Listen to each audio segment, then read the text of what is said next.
Hello everyone, this is Mr. Appel, and today we're going to learn about triangles.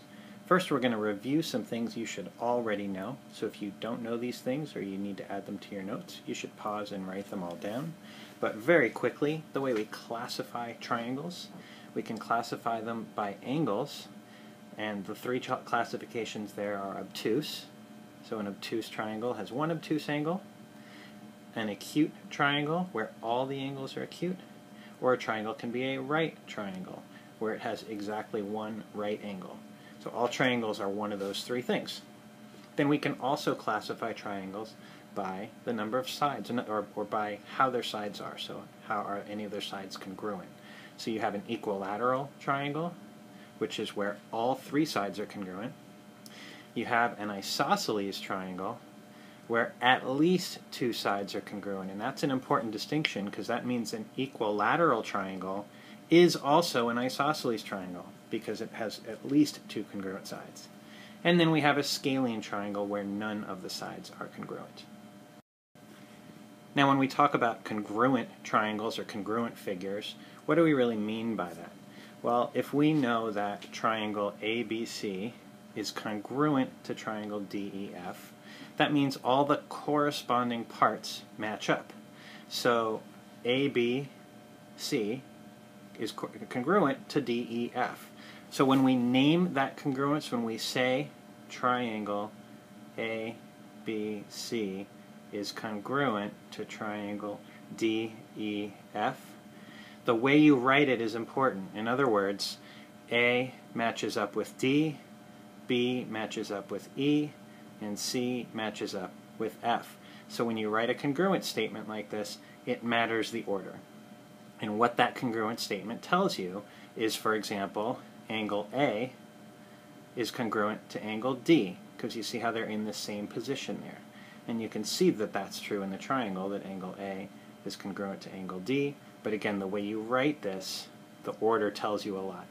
So we can tell that B and E are congruent, angle B and angle E are congruent, and also angle C is congruent to angle F. Okay, then we also know something about the sides that are congruent. So AB are the first two, so that's going to correspond with DE, so we can say that AB is congruent to DE. We can say that BC, the second and third letters, is congruent to EF, and AC, the first and third, is congruent to DF. So all those different parts are congruent when we know that the two triangles are congruent. Now let's look at a proof. You should pause and copy this down.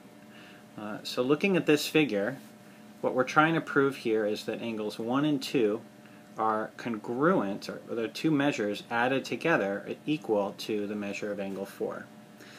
So there's not really anything to say for your given. The given is just the figure, so you can write that. It's not really that important that you write that. And then basically what we're going to do is we're going to use some things that we know. We know, for example, that the measure of angle 1 plus the measure of angle 2 plus the measure of angle 3 is equal to 180.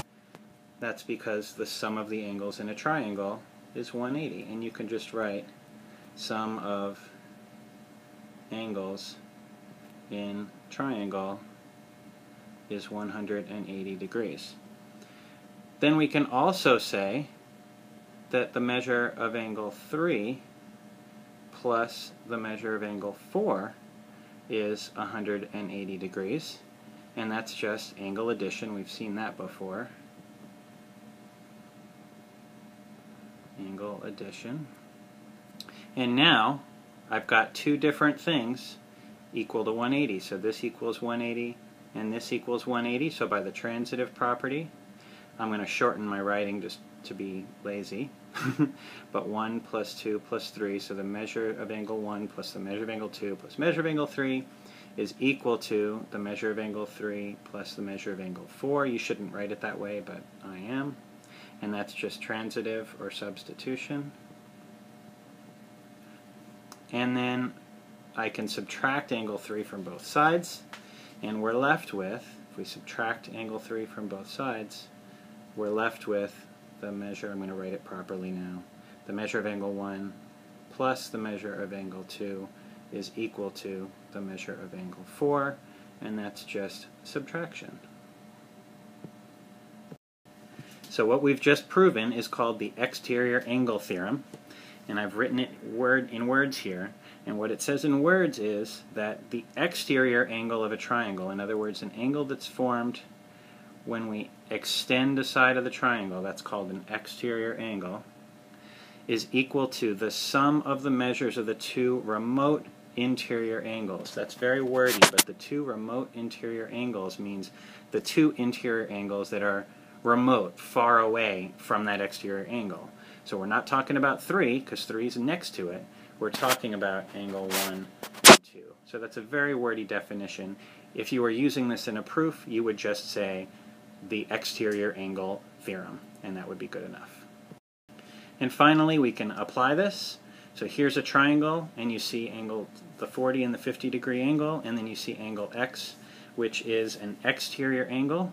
And we can now solve this in one quick step because we know that that exterior angle x is equal to the sum of the two remote interior angles, so that x would be 90. And in just a moment you're going to do some problems a little bit more involved than that, but that should get you started. Have fun!